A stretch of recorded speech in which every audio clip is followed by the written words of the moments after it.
Asianet Suvarna ನ್ಯೂಸ್ಗಾಗಿ Jan Ki Baat ಮಾಡಿಕೊಟ್ಟಿರುವಂತಹ exit ಪೋಲ್ನ ಸಂಖ್ಯೆಗಳನ್ನು ನಮ್ಮ ಸ್ಕ್ರೀನ್ ಮೇಲೆ ನೋಡಿದ್ದೀರಿ. ಒಟ್ಟಾರೆ ಕರ್ನಾಟಕದ ಸಂಖ್ಯೆಗಳು, ನಮ್ಮ ಮೊದಲನೇ ಸರ್ವೆ, ಎರಡನೇ ಸರ್ವೆ ಯಾವ ರೀತಿಯಲ್ಲಿ ಕರ್ನಾಟಕವನ್ನು 6 ಪ್ರಾಂತ್ಯಗಳನ್ನಾಗಿ ವಿಂಗಡಿಸಿಕೊಂಡು ಸಪ್ರೇಟ್ ಆಗಿ ಕೊಟ್ಟಿತ್ತು, ಎಕ್ಸಿಟ್ ಪೋಲ್ ಕೂಡ ಹಾಗೆ ಕೊಡ್ತಾ ಇದೆ. ಯಾವ ಭಾಗದಲ್ಲಿ ಯಾವ ಪಕ್ಷ ಎಷ್ಟೆಷ್ಟು ಸ್ಥಾನಗಳನ್ನು ಪಡೆಯುವ ಸಾಧ್ಯತೆ ಇದೆ ಅನ್ನೋದರ ವಿವರಗಳು ಕೂಡ ಈ ಸರ್ವೆನಲ್ಲಿದ್ದಾವೆ. ಆ ವಿವರಗಳನ್ನು ಕೊಟ್ಟು ನಾವು ಚರ್ಚೆಯನ್ನು ಮಾಡ್ತೀವಿ. ಒಂದು ಸಲ ಏಪ್ರಿಲ್ 14ರ ಸಮೀಕ್ಷೆ, ಮೇ 4ರ ಸಮೀಕ್ಷೆ ಮತ್ತು ಮತಗಟ್ಟೆ ಸಮೀಕ್ಷೆ, ಆ ವಿವರಗಳನ್ನು ನಿಮಗೆ ಹೇಳ್ತೀವಿ, ಯಾವ ರೀತಿಯಾಗಿ ರಣಕಣ ಬದಲಾಗಿರಬಹುದು ಅಂತ. ಇದು ನಾವು ಕೊಟ್ಟ ಮೊದಲ ಸಮೀಕ್ಷೆ. ಏಷ್ಯಾನೆಟ್ ಸುವರ್ಣ ನ್ಯೂಸ್ಗಾಗಿ ಜನ್ ಕಿ ಬಾತ್ನವರು ಮಾಡಿಕೊಟ್ಟಿದ್ದು 98ರಿಂದ 109 ಬಿಜೆಪಿ, 89ರಿಂದ 97 ಕಾಂಗ್ರೆಸ್, 25ರಿಂದ 29 ಜೆಡಿಎಸ್ ಅಂತ ಸರ್ವೆ ಹೇಳ್ತಾ ಇತ್ತು. ಮೇ 4ನೇ ತಾರೀಕು ಆ ಸಮೀಕ್ಷೆ ಬಂದ 20 ದಿನಗಳ ನಂತರದ ಸಮೀಕ್ಷೆ 100ರಿಂದ 114 ಬಿಜೆಪಿ, 86ರಿಂದ 98 ಕಾಂಗ್ರೆಸ್, 20ರಿಂದ 26 ಜೆಡಿಎಸ್, 0ಯಿಂದ 5 ಇತರೆ ಅಂತ ಹೇಳ್ತಾ ಇತ್ತು. ಮತಗಟ್ಟೆ ಸಮೀಕ್ಷೆಯ ಸಂಖ್ಯೆಗಳ ಕೊನೆಯಲ್ಲಿದ್ದಾವೆ. 94ರಿಂದ 117 ಬಿಜೆಪಿ. ರೇಂಜ್ ದೊಡ್ಡದಾಗಿದೆ. ಕಾಂಗ್ರೆಸ್ 91ರಿಂದ 106 ಅಂತ ಹೇಳ್ತಾ ಇದೆ ಈ ಸಮೀಕ್ಷೆ. ಜೆಡಿಎಸ್ 14ರಿಂದ 24. ಹಾಲಿ ಬಲವನ್ನು ಹೋಲಿಸಿದರೆ ಈ 3 ಸಮೀಕ್ಷೆಗಳಲ್ಲಿ BJP is going to lose some seats, Congress is going to gain some seats. ಅದೇ ರೀತಿಯಲ್ಲಿ ಇಂಡಿಯಾ ಟಿವಿ ಸಮೀಕ್ಷೆ ಬರ್ತಾ ಇದೆ. ಕಾಂಗ್ರೆಸ್ಗೆ ಬಹುಮತ ಅಂತ ಹೇಳ್ತಾ ಇದೆ ಇಂಡಿಯಾ ಟಿವಿ ಸಮೀಕ್ಷೆ. ಕಾಂಗ್ರೆಸ್ಗೆ ಬಹುಮತ ಅಂತ ಹೇಳ್ತಾ ಇದೆ ಇಂಡಿಯಾ ಟಿವಿ ಸಮೀಕ್ಷೆ. 110ರಿಂದ 120 ಕಾಂಗ್ರೆಸ್, 80ರಿಂದ 90 ಬಿಜೆಪಿ, 20ರಿಂದ 24 ಜೆಡಿಎಸ್ ಅಂತ ಹೇಳ್ತಾ ಇದೆ ಇಂಡಿಯಾ ಟಿವಿ ಸಮೀಕ್ಷೆ.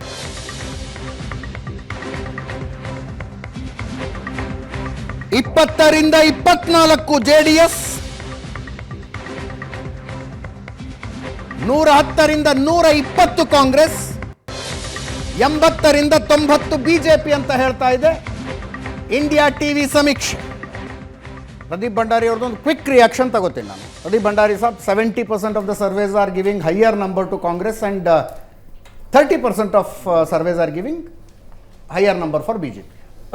Ajit ji, last time Jan Ki Baat Suvarna News was the only poll which got Karnataka elections 2018 accurate, अगर आपको याद होगा. So मैं बस ये कह सकता हूँ कि this is the data from the ground that we have got it. Others would have got some other data. हम लोगों ने constituency wise किया है. 13th May को पता चल जाएगा किसका कितना सही है कितना नहीं. अभी मैं बोलूँ कि सही है, how does it matter? Ultimately 13th May is when everything will be clear. I remember in 2018 also, if you remember, every poll was either showing Congress as the single largest party or Congress sweeping, all the similar thing. And we were showing BJP as the single largest party at that time. Opinion was 102 to 108. Opinion was JDS 40 to 43. Exit was JDS 37 to 42. And exit was 95 to 114 BJP. Both में it came near to the mean. So what I'm saying is that the range which we have given, I'm quite confident कि ground से data यही है.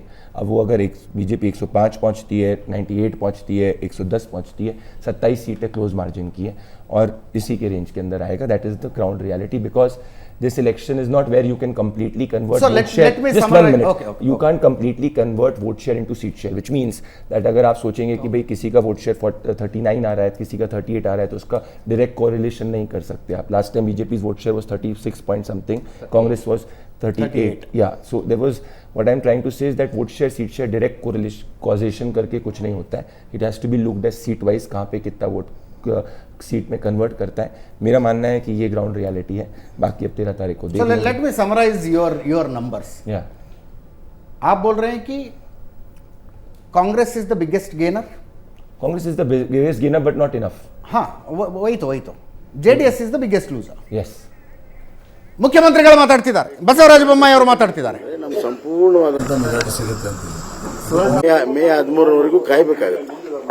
ಒಂದ್ ರೀತಿ ನೋಡಿದ್ರೆ ಕಾಂಗ್ರೆಸ್ನವರು ಮತ್ತೆ ಆರೋಪ ಚಾಲೂ ಮಾಡಿದ್ದಾರೆ ಲ್ಯಾಂಡ್ ರೆಸಾರ್ಟ್ ಅಲ್ಲಿ. ಅದೆಲ್ಲ ಏನ್ ಸತ್ಯಕ್ಕೆ ದೂರು ಕೂತ್ಕೊಂಡು ಇಮ್ಯಾಜಿನೇಷನ್ ಮಾಡ್ಕೊಂಡು ಅಲಿಗೇಷನ್ ಮಾಡ್ತಾರೆ. ಸುವರ್ಣ ನ್ಯೂಸ್ ಕೂಡ ಒಂದು ಇದು ಮಾಡಿ ಇದೆ. ಅತಂತ್ರ ಫಲಿತಾಂಶ, ಅತಂತ್ರ ವಿಧಾನಸಭೆ ಅಂತಾನೆ ಬಂದಿದೆ. ನಿಮ್ಮ ಸುವರ್ಣ ನ್ಯೂಸ್ ಆಗಲಿ ಅದರ್ ಚಾನೆಲ್ಸ್ ಆಗಲಿ exit poll not the real complete final pole result. May 13 ಕಾಯೋಣ, ನಾವು ನೀವು ಇಲ್ಲೇ ಇರ್ತೀವಿ. ಮತ್ತೆ ರೆಸಾರ್ಟ್ ರಾಜಕೀಯ ಶುರು ಆಗ್ತಿದೆ ಅಂತ ಮಾಹಿತಿ ಬರ್ತಾ ಇದೆ. ಮತ್ತೆ ರೆಸಾರ್ಟ್ ರಾಜಕೀಯ ಶುರು ಯಾವ್ದು ರಿಸಾರ್ಟ್ ಆಗಲ್ಲ, ಏನಾಗಲ್ಲ. ಇವತ್ತು ದಾಂಡೇಲಿ ಯಾವಾಗಲೂ ರಿಸಾರ್ಟ್ ಆಗೇ ಇಲ್ಲ, ಫಸ್ಟ್ ತಿಳ್ಕೊಳ್ಳಿ. ರಿಸಾರ್ಟ್ ಆಗ್ಬೇಕು, ಬೇರೆ ಬೇರೆ ಕಡೆ ಆಗ್ತದೆ. ಆದರೆ ಈ ವರ್ಷ ಈ ಬಾರಿ ಆ ಪ್ರಶ್ನೆನೇ ಇಲ್ಲ. ಬಿಜೆಪಿ ಸಂಪೂರ್ಣವಾದಂತ ಮೆಜಾರಿಟಿ ಬರ್ತದೆ. ಮತ್ತೆ ಜೆಡಿಎಸ್ ಕಿಂಗ್ ಮೇಕರ್ ಆಗುತ್ತೆ ಸರ್. ನಾನು ಹೇಳ್ತೀನಿ ಬಿಜೆಪಿ ಅಬ್ಸಲ್ಯೂಟ್ ಮೆಜಾರಿಟಿ ಬರ್ತಿದ್ರಿ, ಪ್ರಶ್ನೆನೇ ಇಲ್ಲ. ಧನ್ಯವಾದ. Thank you sir.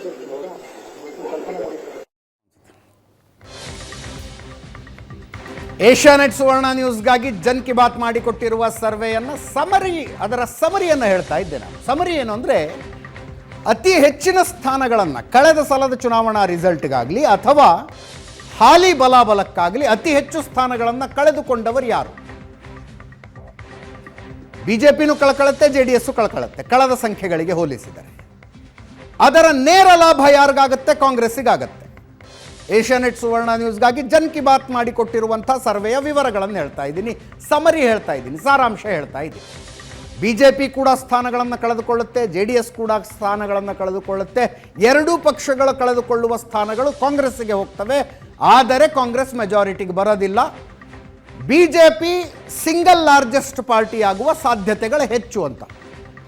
BJP has got more chances of becoming BJP has more chances to become a single largest party than Congress. Okay. The number is, there are 27 seats where the margin is less than 5,000 votes, and this is where the range is. Number 2. Number 3 is that the point and the essence is that there are two regions, which is coastal Karnataka and Kittur Karnataka, where the BJP is leading decisively, and Hyderabad Karnataka is not swept by the Congress. The BJP is getting minimum 10 seats there.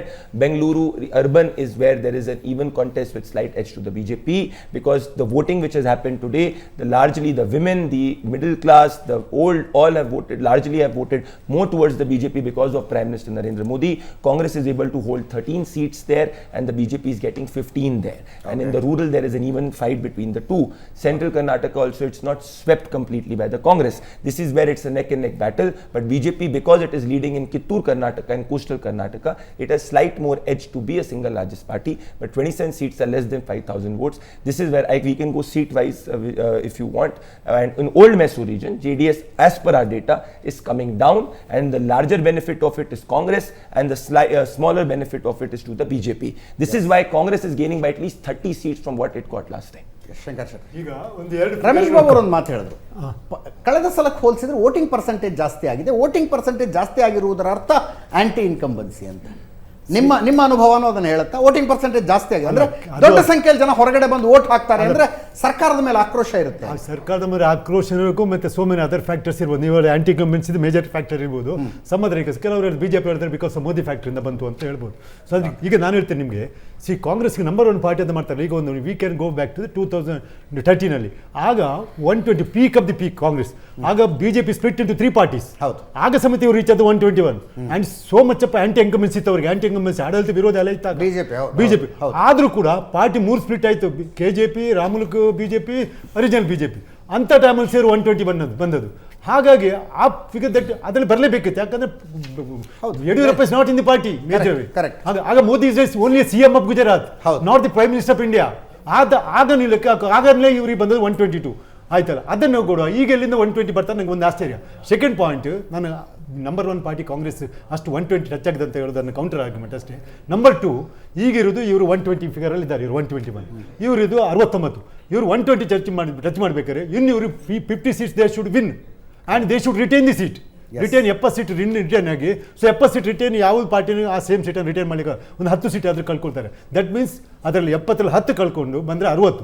Next edition 60 ಕಳ್ಕೊಳ್ಬೇಕು. But ಇವರೀಗ 120ರಿಂದ ನಿಮಗೆ ಕಳ್ಕೊಳ್ಬೇಕಾದ್ರೆ ಅವರು ಇವರನ್ನು minimum 85 ಅಂತೆಲ್ಲ major most of the ಹೇಳ್ತಾರಲ್ಲ, minimum 30-40 seat ಅವರು ಲೂಸ್ ಆಗಬೇಕು. ನಂಗಂತೂ ಅಂಥ ಆಂಟಿ ಕಮೆನ್ಸಿ ಇಲ್ಲಿ ಕಾಣಲ್ಲ. ನಾನು ರಮೇಶ್ ಬಾಬು ಅವರಿಂದಾನೇ ಅದರ ಉತ್ತರ ತಗೋತೀನಿ. 50 ಸೀಟ್ ಹೆಚ್ಚುವರಿಯಾಗಿ ಗಳಿಸಿಕೊಳ್ಳಬೇಕು ಈ ಹಾಲಿ ಸೀಟ್ಗಳನ್ನು ಉಳಿಸಿಕೊಳ್ಳುವುದರ ಜೊತೆಗೆ. ಅಂದರೆ 120ರ ರೇಂಜನ್ನು ರೀಚ್ ಆಗೋದಕ್ಕೆ ಸಾಧ್ಯ ಅಂತ. ಕರೆಕ್ಟ್, ನೀವು ಕೇಳೋದು ಲಾಜಿಕಲ್ ಇದೆ. ಅದು ಒಂದು ಸಣ್ಣ ಬ್ರೇಕ್ನ ನಂತರ ರಮೇಶ್ ಬಾಬು ಅವರಿಂದ ಉತ್ತರ ತಗೋತೀನಿ.